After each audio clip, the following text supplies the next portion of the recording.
What's going on, guys? Welcome back to Nacho Wrestling, and welcome back to Let's Talk About This Match, a series where I take a look at one specific match from a wrestling pay-per-view in the past and talk about why it's important to me and to the overall wrestling business.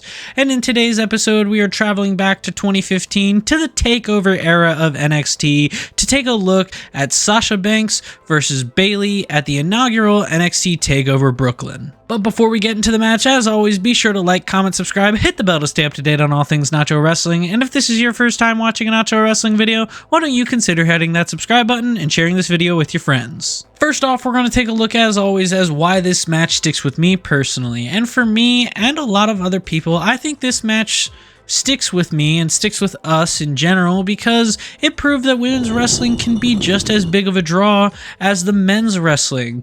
Yes, I understand that this match did not main event the show at TakeOver, but it did co-main event, so technically it did. It's also one of the most talked about matches on this card, and this card also featured Jushin Thunder Liger in NXT in 2015, which is just mind-boggling, and yet nobody talks about that. They talk about this match. Next up, we have to take a look at what the crowd thought they were getting, and I think the live crowd knew that they were going to get an absolute barn burner of a match. I just didn't think they know it was going to be as good as it was, because not only were these two women building themselves up as some of the best talent that WWE had to offer with either the men or the women, but both were building up huge followings at the time as well. Sasha Banks pulling double duty on main roster and NXT, and then Bayley being the one that was left behind. And everyone was intrigued as to why she was left behind, so they tuned in to watch NXT, to watch Bayley, to see what she had to offer. And for the NXT faithful at the time, they understood why Bayley was staying, because there was more stories for her to tell with the NXT Women's Championship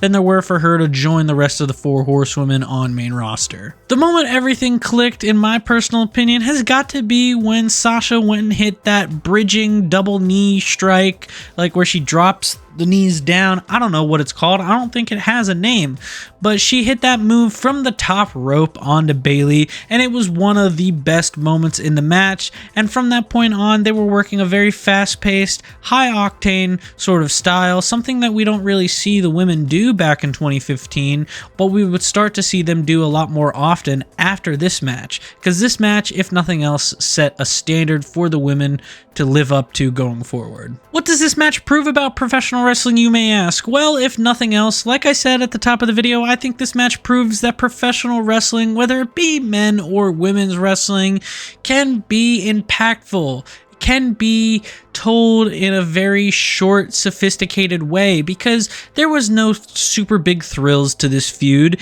It was just two girls that hated each other, two girls that were diametrically opposed, and two girls that just wanted to prove that they were the best. Another thing that this match proves is that these two were fighting like their jobs were on their line, like they didn't have any chances to wrestle each other after this match, which for a long time, I would say about 2 years, I think, they didn't wrestle each other. They did not meet each other in a singles match for a long time after this match, and I think the way they wrestled proves that.